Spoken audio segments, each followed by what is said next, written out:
What if I told you that nearly 100 years ago, two authors basically predicted our modern world? The only question is, which one of them actually got it right? Today, we're going to dive into what's happened to our ability to focus, to really think deeply, and maybe, just maybe, what we can do about it. So you've got two very different pictures of the future. On one side, there's George Orwell's 1984. His great fear was a big brother state, a totalitarian government that would ban books and hide the truth from us, an age of oppression. But on the other side, you've got Aldous Huxley's Brave New World. And his fear? It was something else entirely. He wasn't worried that books would be banned. He was worried that no one would even want to read a book, that we'd be so distracted, so entertained, that the truth would just get lost in a sea of total irrelevance. So take a second and look around. Which one of those realities feels a little more familiar to you? Is it the one where powerful forces are hiding information from us? Or is it the one where we're just so overwhelmed with distractions that we willingly turn away from anything deep or complicated?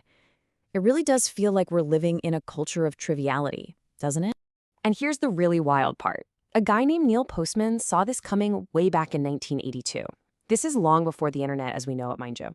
In his book, Amusing Ourselves to Death, he basically argued that Huxley, not Orwell, was the real prophet. He saw us heading towards a world where we would actually love the technologies that were chipping away at our ability to think. Okay, so to really get a sense of how much things have changed, let's take a quick trip back in time. Let's look at the decline of deep thinking, how we went from 3-hour debates to 3-second videos. Check this out. Back in 1858, you had the Lincoln-Douglas debates. These things were marathons. We're talking 3-hour deep dives into super complex issues like states' rights and slavery.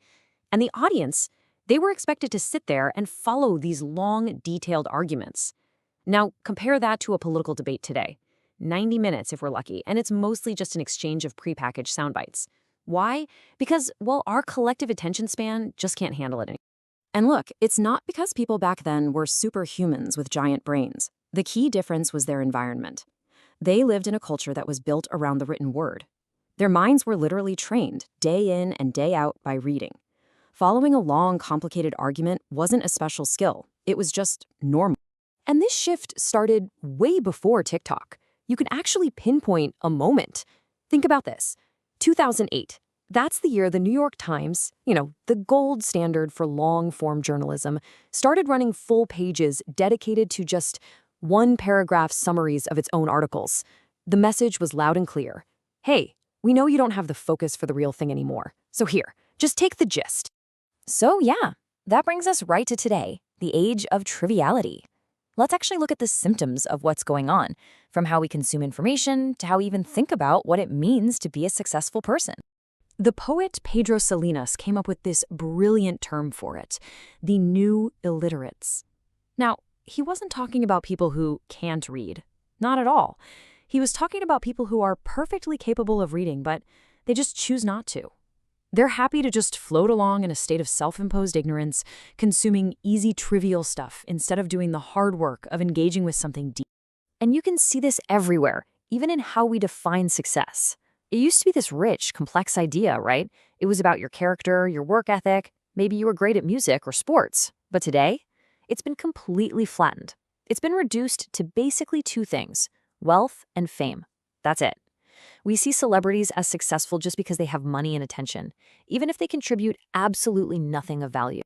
And this is where it gets a little scary. The writer Nicholas Carr kind of updated Postman's idea for our digital world. His argument is that the internet, with its endless notifications and links, is literally rewiring our brains. As he says, we are training our brains to pay attention to trifles. This isn't just a figure of speech, it's physically changing our ability to concentrate. You see this happen all the time with what you could call the flattening of science. It's a simple 3-step process. First, a really complex, nuanced scientific topic comes along. Then it gets simplified and twisted into some sensational, clickbaity headline. And finally, what we all get is this shallow, distorted version that's designed for shares, not for actual understanding. And let's be real. In the world we live in, trivial content wins. This chart pretty much says it all. The easy, shallow, sensational stuff gets way more reach than anything deep or thoughtful. The algorithm rewards trifles. It's as simple as that. So here's the bottom line. When we're scrolling through all this trivial stuff, The real price we're paying isn't money. It's something way, way more valuable. We are giving away our time and our focus, and those are the two most precious, most finite resources we will ever have. Okay, I know, that was all a bit bleak, but the story does not end there. So now let's talk about the solution. And it's not about throwing your phone in a lake, it's about how to reclaim your focus by, as we'll call it, training your eager soul. I absolutely love this quote. It's from an early caliph named Umar bin Abdul Aziz. He says he has an eager soul, a soul that's always aspiring for something more, something higher. I truly believe every single one of us has that inside of us. That part of you that wants to learn, that wants to grow. And that's the part we need to wake up. So here is the single most important mental shift you have to make. Stop thinking of your brain like a hard drive, just a thing for passively storing information. That's not what it is. Your brain is a muscle. And just like any other muscle in your body, it either gets stronger with active training or it gets weaker with disuse. And the number one gym for your brain? It's reading. And let's be super clear about this. The point of reading isn't just to download facts. That's a huge misunderstanding. Reading is active mental strength training. It's the exercise that builds the ability to express yourself, to make sense of your own complicated feelings, to bring order to your chaotic thoughts, and ultimately, to just make better, clearer decisions in your life. And you know what? It's going to be hard at first. Trying to sit down and read a book in today's world can feel almost impossible.